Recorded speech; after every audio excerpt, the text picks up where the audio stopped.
할렐루야. 11월 27일 금요일 새벽 기도를 시작하도록 하겠습니다. 사도신경으로 우리의 신앙을 고백하시겠습니다. 나는 전능하신 아버지 하나님 천지의 창조주를 믿습니다. 나는 그의 유일하신 아들 우리 주 예수 그리스도를 믿습니다. 그는 성령으로 잉태되어 동정녀 마리아에게서 나시고 본디오 빌라도에게 고난을 받아 십자가에 못 박혀 죽으시고 장사된 지 사흘 만에 죽은 자 가운데서 다시 살아나셨으며 하늘에 오르시어 전능하신 아버지 하나님 우편에 앉아 계시다가 거기로부터 살아있는 자와 죽은 자를 심판하러 오십니다. 나는 성령을 믿으며 거룩한 공교회와 성도의 교제와 죄를 용서받는 것과 몸의 부활과 영생을 믿습니다. 아멘. 찬송가 425장 찬양하시겠습니다. 찬송가 425장입니다.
구약성경 다니엘서 5장 13절부터 23절까지 말씀입니다.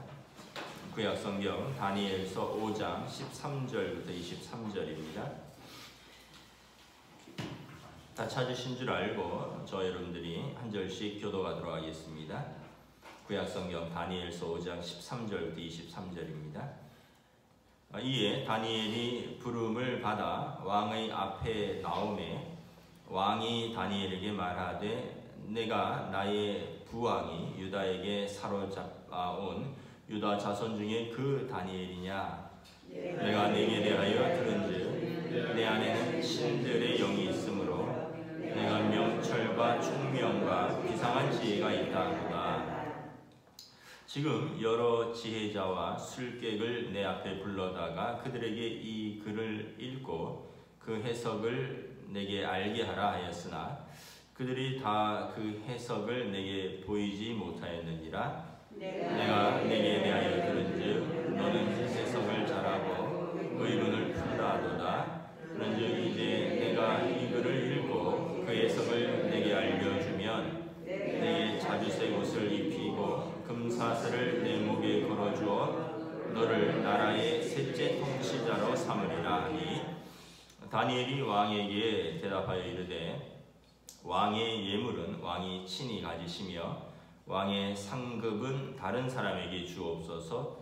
그럴지라도 내가 왕을 위하여 이 글을 읽으며 그 해석을 아뢰리이다.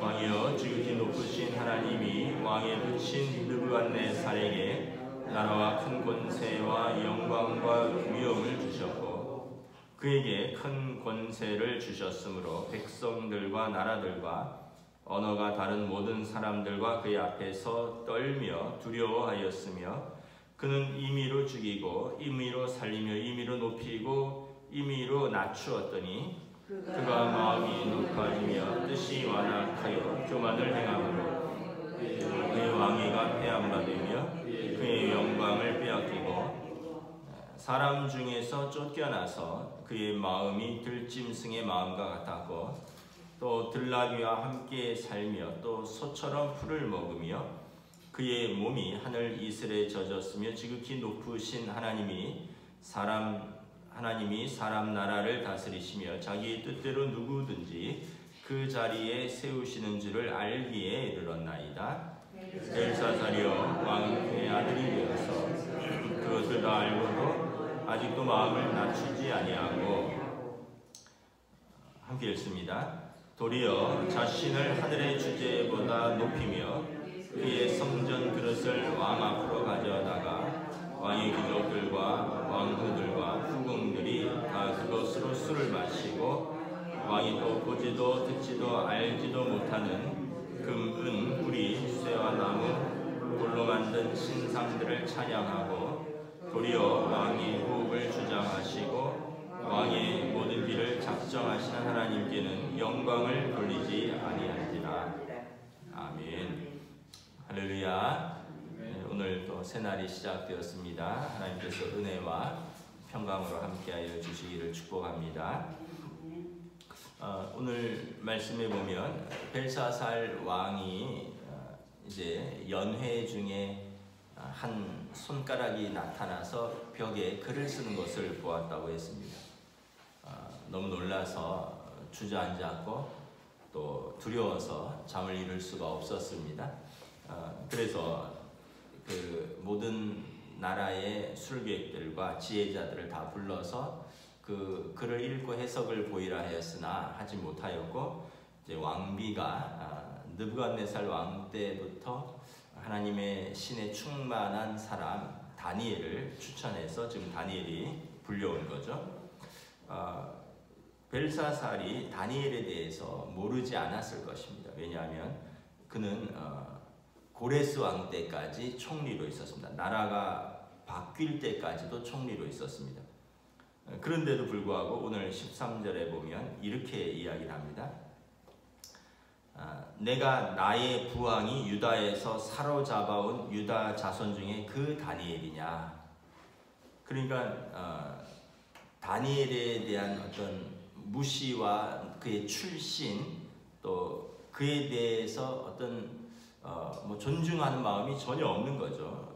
왜 다니엘을 모르겠습니까? 다니엘은 이미 바벨론에서 가장 유명한 사람 중에 한 명이고 이미 느부갓네살 왕에 의해서 총리로 발탁되어서 어제 말씀드렸다시피 여러 왕들이 뭐 2년 있다가 살해당하고 뭐 2개월 있다 사기당하고 4년 있다 물러나고 뭐 이런 가운데서 계속해서 총리로 있었던 사람이거든요. 그런데 지금 그 벨사살 왕의 표현은 너는 유다 포로 중에 한 사람이지 않느냐, 그 출신이 비천하지 않느냐, 이렇게 이제 쉽게 얘기하면 나는 존귀한 왕이고 너는 보잘것없는 어떻게 보면 포로 출신 아니냐. 사실은 14절에 보면 또 그에 대한 소문을 모르는 것도 아니에요. 내가 내게 대하여 들은즉 내 안에는 신들의 영이 있으므로 내가 명철과 총명과 비상한 지혜가 있다 하도다. 그리고 15절에 지금 자기를 도와줄 사람이 다니엘이라는 걸 인정해요. 여러 지혜자와 술객들을 내 앞에 불러다가 이거를 읽고 해석하라고 하였으나 그들이 해석을 못했는데 16절에 보면 너는 그것을 해석도 하고 의문을 푼다 하니 이제 나에게 그 글을 읽고 해석을 알려달라. 그러면 내가 보상을 해주겠다는 거죠. 자주색 옷을 입히고, 그러니까 자주색은 사실은 왕이 입는 옷인데 아주 매우 높이겠다는 거죠. 금사슬을 목에 걸어주고 너를 나라의 셋째 통치자로 삼으리라. 자기 다음으로 삼겠다는 것입니다. 우리가 벨사살 왕의 그 캐릭터를 이렇게 살펴보면 굉장히 교만하다는 것을 알 수 있습니다. 그 당시 왕은 신의 자리에 있었고, 또 뭐 프랑스에서도 왕정 시대 짐은 곧 국가다, 자신이 국가다, 뭐 이런 생각들을 갖고 있다 보니까 백성들에 대해서 이렇게 또 때로는 이렇게 자기보다 지혜로운 사람에 대해서 너는 내가 금, 은 주고 자리 주면 되는 거 아니냐, 그러면서 이제 어떻게 보면 사람에 대한 존중이 없는 거죠. 지금 이 벨사살 왕은 느부갓네살 왕의 그 얻은 깨달음을 못 얻은 거죠. 18절부터 이렇게 쭉 보면 느부갓네살 왕에 대해서 이제 설명을 해줍니다. 17절에서 다니엘이 내가 왕의 예물이 필요한 것이 사람이 아니다. 왕의 상급도 내가 그렇게 필요한 사람이 아니다. 그러나 나는 왕을 위해서 일하겠습니다 하면서 생각해 보라는 거죠. 부친이라 그랬지만 사실은 가장 그 바벨론의 중흥과 영광을 이끌었던 왕 느부갓네살을 기억해 보라는 것입니다. 그가 큰 권세와 영광과 위엄과 또 그 한마디면 사람이 죽기도 하고 살리기도 하는 그런 권세를 가졌었고 모든 나라들이 두려워했는데 20절에 마음이 높아져서 그리고 뜻이 완악해져서 교만해서 그가 왕위가 패한 바 되고 사람들에게 쫓겨나서 들짐승처럼 산 것을 다 알지 않습니까? 하나님께서 나라를 세우시고 다스리시고 하나님께서 자기 뜻대로 사람을 세우기도 하시고 패하기도 하시는 분이라는 것을 느부갓네살 왕은 깨달았는데 22절에 벨사살이여 왕은 그의 아들이 되어서 이것을 다 알고도 아직도 마음을 낮추지 아니하십니까? 도리어 자신을 하나님처럼 신의 경지로 높이고 그리고 어떻게 하나님의 거룩한 성전 그릇을 이렇게 왕과 그 부하들과 여인들이 그것으로 술이나 마시고 하나님을 모독하고 하나님께 영광을 돌리지 아니하느냐.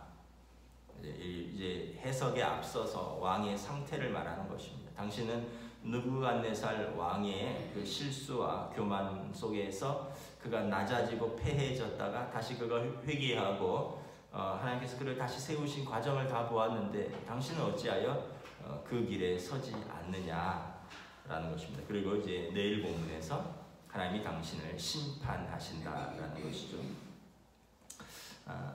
우리가 이런 것을 보면서 사람이 이렇게 착각하는 두 가지가 있습니다. 첫째는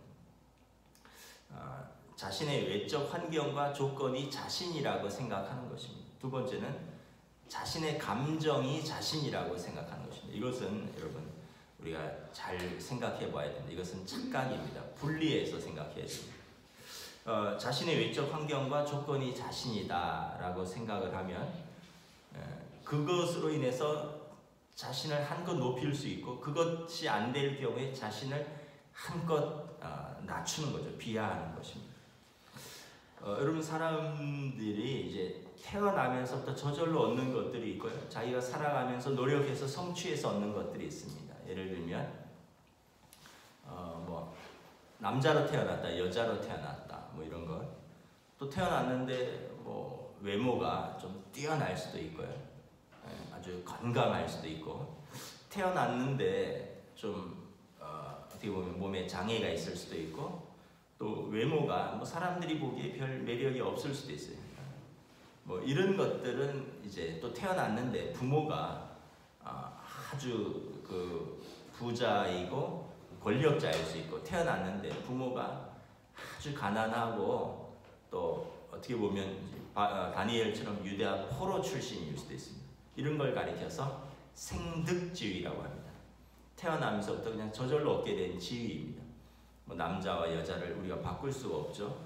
뭐 어느 부모를 우리가 선택할 수는 없는 거죠. 태어났는데 우리가 민족이나 나라를 우리가 선택해서 태어나는 것은 아니죠. 외모를 내가 결정해서 내가 키는 얼마까지 크겠다. 내가 뭐 이런 뭐 스타일로 이렇게 생기겠다 이렇게 우리가 결정할 수 있는 것이 아니죠. 이런 걸 이제 생득지위라고 합니다. 그 다음에 이제 공부해서 뭐 학위를 취득하고 또는 뭐 높은 관직에 올라가고 또 사업을 해서 돈을 많이 벌고 또 명예를 얻고 이런 것들은 이렇게 성취주의입니다. 내가 노력하고 내가 한 것에 대해서. 그런데 이제 생각을 해보아야 할 게 이 생득주의를 가지고 사람들이 일명 금수저라 그러잖아요. 자기는 그런 사람이다라고 착각을 한다는 거죠. 그래갖고는 젊은 친구들이 이렇게 자신의 분수를 모르고 뭐 흔히 말하는 세상에서 뭐 갑질을 하고 생득주의도 성취주의도 마찬가지입니다. 자기의 학벌이 자기의 학문이 자신이다. 나의 그 관직이 나 자신이다. 내 돈이 나를 말해준다. 이렇게 착각을 한다는 거죠. 근데 여러분 그러면 생각을 해보세요. 만약에 그 지위에서 내려오면 은퇴하면 그러면 그 사람의 가치는 없어지는 겁니까? 사업을 해서 전성기 때 돈을 많이 벌었어요. 그런데 어떻게 하다가 뭐 시대를 잘못 만나고 또 어떻게 실수해서 부도가 났어요. 돈이 없어졌어요. 그럼 그 사람의 가치는 없어지는 겁니까? 뭐 다 마찬가지죠. 여러분 예쁘고 또는 잘생기고 건강하고 그럼 나이가 들어서 이제 주름이 지고 건강하지 못하고 사람들이 볼 때 딱 볼 때 옛날에는 막 혈기들기 쳐다보면서 멋있다 잘생겼다 했다가 지금은 평범한 노인이 되면은 그럼 그 사람의 가치가 낮아지는 것입니까? 그렇지 않은 거죠. 반대로 여러분 가난하게 태어났어요. 또는 태어났는데 뭐 부모님이 돌아가시든지 또는 뭐 어떤 사정에 의해서 뭐 아버지가 안 계시든지 어머니가 안 계셔요.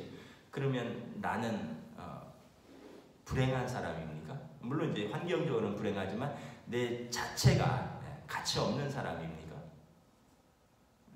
그러니까 그건 아니라는 거죠. 이런 자신의 외적 환경과 조건이 자신이 아니라는 거예요.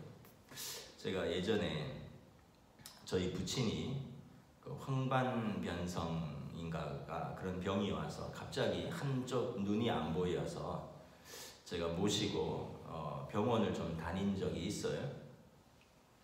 그 서울에 오셨는데 제가 좀 막 알아보니까 뭐 지금도 그런지 모르겠는데 예전에 뭐 기만과 공안과 이런 안과가 유명했잖아요. 아버지가 한쪽 눈이 갑자기 안 보인다. 사실은 서서히 안 보이는 건데 이제 운전면허 갱신을 위해서 가서 한쪽 눈을 가려봤더니 한쪽 눈이 안 보인다는 것을 알게 된 거죠. 그래서 제가 모시고 이제 갔어요. 이제 예전에 어디 종로에 있다가 목동으로 크게 병원을 지어서 갔습니다. 기만과 같아요.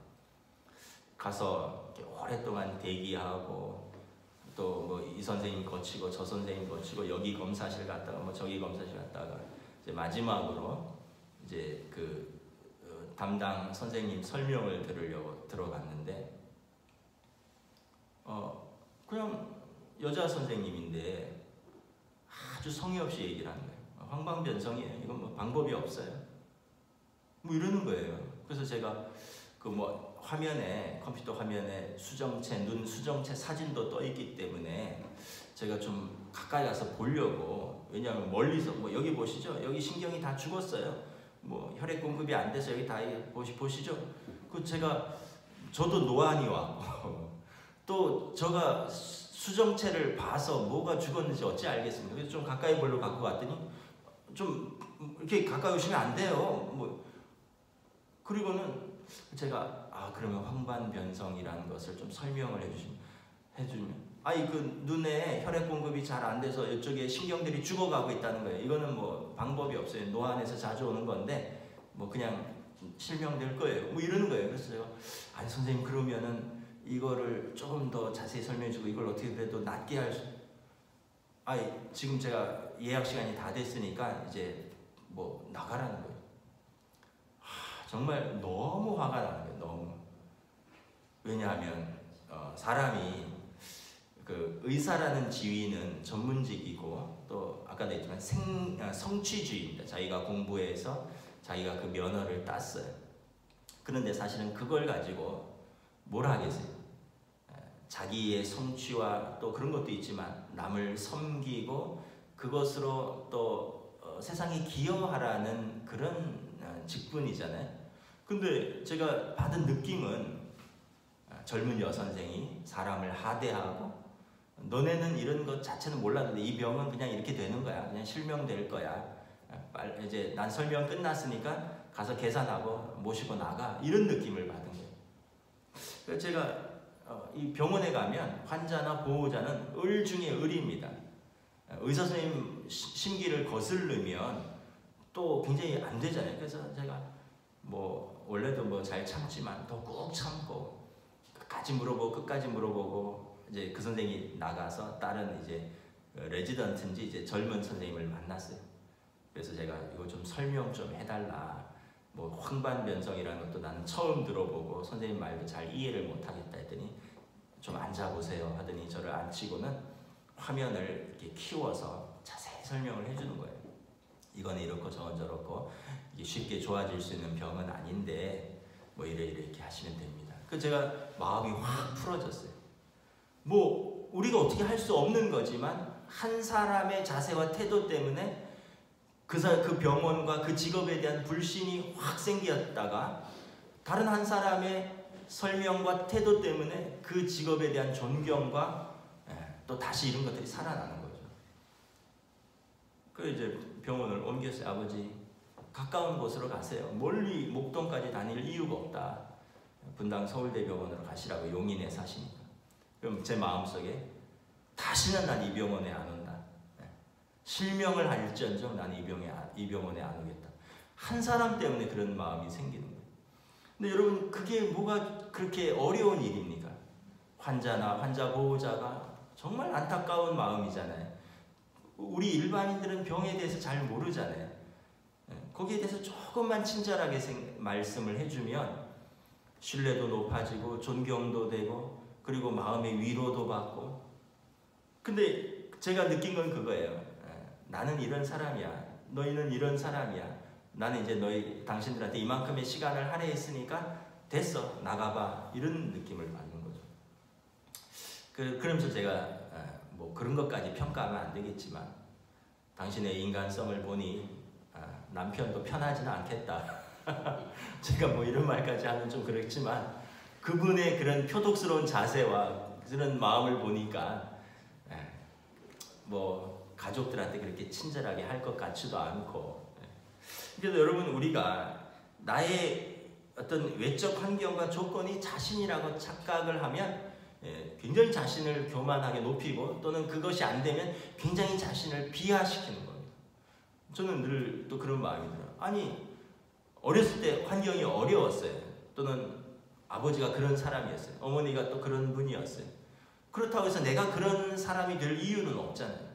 나는 그렇게 태어났기 때문에 그렇게 대접을 받았기 때문에 나는 그렇게 살 수밖에 없었다. 그건 청소년 때나 할 수 있는 변명이죠.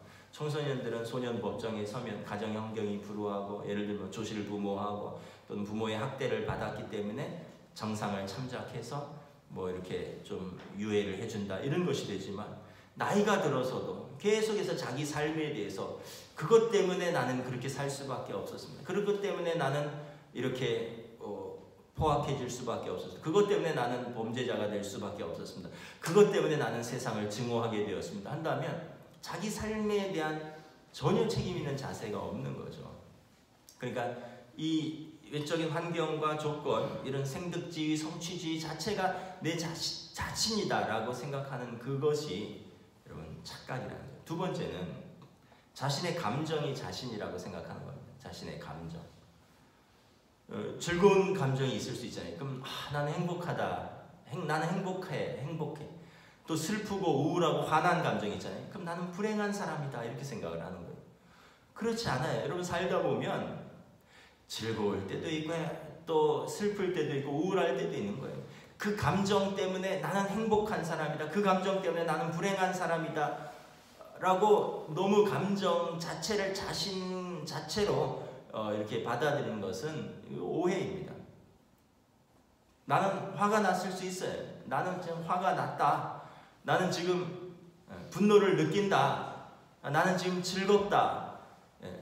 그 감정을 어떻게 보면 때로는 즐기고 때로는 그 감정을 그러한 자신을 컨트롤할 생각을 해야지 그 감정 자체가 자신이라고 생각돼서 자신을 감정에 맡겨버리는 겁니다. 여러분 우리가 행복하다고 느끼는 감정이 더 많을까요? 아니면 슬프거나 우울하다고 느끼는 감정이 더 많을까요? 아마도 여러분 막 즐겁고 그런 기분보다는 이렇게 아침에 일어나면 몸이 찌뿌둥하네. 뭐 아유 출근하면 또 오늘 하루도 또 버텨야 되네. 또 뭐 이런 사실은 우리 감정은 우울하고 피로하고 또는 불쾌하고 이런 감정이 더 지배적인 감정이에요. 우리 감정은. 왜냐하면 이것은 사실 우리의 어떤 본성적인 죄와 연결되는 겁니다. 은혜에 사로잡히면 사실 감정도 통제하는데 은혜보다는 죄된 감정이 더 많기 때문에 사실은 우리 감정은 더 이렇게 부정적인 감정이 더 많습니다. 그러면 우리가 부정적인 사람, 우리의 상태는 내 자신은 불행한 자신이냐라는 거죠. 그렇지 않아요. 그냥 그 감정과 나를 분리시켜야 돼요. 근데 사람들이 분리를 못 시키기 때문에 그 감정에 사로잡혀서 다른 사람을 때리기도 하고 사고를 치기도 하고 그 감정에 사로잡혀서 자신의 생명을 끊기도 하고 그렇지 않다는 거예요. 우리는 항상 두 가지를 이 두 가지를 분리시켜야 됩니다. 내 어떤 지위와 조건이 내 자신이 아니다. 이건 다 지나가는 겁니다. 그것이 내려와도 내 자신이고 그것을 가져도 내 자신이. 내 감정이 내 자신이 아니다. 여러분 이렇게 아이들 사춘기 애들 키우다 보면 감정이 변화무쌍해요. 자기 자신도 자기를 통제하지 못해. 그렇다고 해서 그 아이가 그런 아이는 아닌 거예요. 그 아이는 그 아이일 뿐이에요. 그냥 지금 감정이 안 좋을 뿐이에요. 지금 감정이 좋아서 헤헤호호 하는 거고 지금 감정이 안 좋아서 뿔뚝성을 낼 뿐이지 그 아이 자체는 변함이 없는 거예요. 부모들이 그걸 잘 생각을 해야 돼요. 아이의 감정 때문에 너무 속상해할 필요도 없고 아이의 상태 때문에 너무 그것으로 아이를 또 판단할 필요도 없는 거죠. 하나님도 그렇습니다. 우리의 어떤 외적인 조건과 우리의 어떤 세상에서의 성공과 성취 때문에 우리를 판단하지 않으십니다. 우리의 감정이 좋다고 해서 우리가 구원받고 우리가 감정이 나쁘다고 해서 구원받지 못한 백성이 아닙니다. 하나님은 항상 동일하게 우리를 하나님의 자녀로 대하십니다. 그러므로 여러분 우리는 하나님을 생각해야 돼요. 그래서 내 영혼아 왜 낙심하며 불안해하느냐? 하나님을 바라보아라. 우리의 상태와 상관없이 하나님은 우리를 사랑하시는 것입니다. 벨사살 왕은 이제 전형적인 그런 캐릭터인 거죠. 그러면 이제 느부갓네살 왕이 쫓겨났을 때 그는 그 사람 자체가 아니냐라는 거죠. 그렇지 않다는 것입니다. 벨사살 왕은 하나님의 심판을 받게 되는 것입니다. 저와 여러분들도 우리가 다시 한번 나는 누구인가 하나님 앞에서 항상 하나님을 의식하고 하나님 앞에서 하나님을 경외하고 내게 주신 사람들을 사랑할 수 있기를 주님의 이름으로 축복합니다. 기도하겠습니다. 주님의 은혜를 감사합니다. 세상은 우리의 어떤 조건과 환경을 보고 우리를 평가합니다. 마치 바벨론 왕이 너 유다에서 사로잡혀온 유다 자손 중에 그 다니엘 아니냐? 그러나 다니엘은 포로 중에 한 사람, 비천한 한 사람이 아니라 하나님의 존귀한 사람이고 지혜와 총명과 하나님의 영에 충만한 사람이었음을 우리는 알게 됩니다. 바벨론 왕은 높은 지위에서 사람을 살릴 수도 있고 죽일 수도 있지만 하나님께서 그를 버리시면 그날 밤에 그가 패하고 하나님께서 그를 치시면 그날 밤에 들짐승처럼 되는 그러한 연약한 인간이라는 것을 깨닫지 못하는 것을 바라봅니다. 그러므로 우리는 하나님 앞에서 살아가는 사람으로서 우리는 세상이 주는 그런 평가들, 나의 지위와 어떤 나의 성취로 나를 평가하고 또 그것을 얻지 못했다고 해서 나를 비관하고 또 내 감정의 상태에 따라서 내 자신을 평가하는 것이 아니라 하나님 앞에서 살아가는 믿음을 가진 하나님의 존귀한 자녀라는 것을 깨닫고 어떠한 환경과 상태에서도 또 어떤 감정에서도 하나님이 나를 버리지도 떠나지도 아니하시오 하나님께서 나를 사랑하시사 아들을 내어주신 존귀한 하나님의 자녀라는 것을 깨닫고 오늘 우리 하루도 믿음으로 살고 또 하나님 앞에서 살고 우리에게 주신 사람들을 사랑하며 우리에게 주어진 일들을 충성스럽게 감당하는 믿음의 하루로 인도하여 주시옵소서. 감사를 드리오며 우리 주 예수 그리스도 이름으로 기도드리옵나이다. 아멘. 하늘에 계신 우리 아버지, 아버지의 이름을 거룩하게 하시며 아버지의 나라가 오게 하시며 아버지의 뜻이 하늘에서와 같이 땅에서도 이루어지게 하소서. 오늘 우리에게 일용할 양식을 주시고 우리가 우리에게 잘못한 사람을 용서하여 준 것 같이 우리 죄를 용서하여 주시고 우리를 시험에 빠지지 않게 하시고 악에서 구하소서. 나라와 권능과 영광이 영원히 아버지의 것입니다. 아멘.